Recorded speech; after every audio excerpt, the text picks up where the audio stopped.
Welcome to our GIS Converter Tool tutorial. In this video, we will walk you through the process to use our tool to convert your GIS files. Let's get started. First, navigate to MAPOG Map Analysis interface. Click on the Process Data option in Header to click Converter Tool option. You can see Converter Tool has successfully opened in right side of the screen. Here, user can drag or drop the data or browse it. Here I am clicking the Browse option and selecting the GeoJSON data. Then click on Upload button. After a few moments of uploading, choose the output file format from drop-down like MapInfo.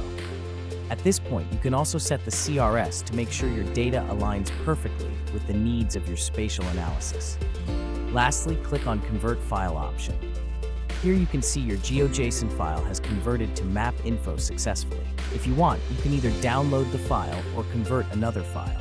You can even use the label feature to show the name of all boundaries present in Map Analysis interface.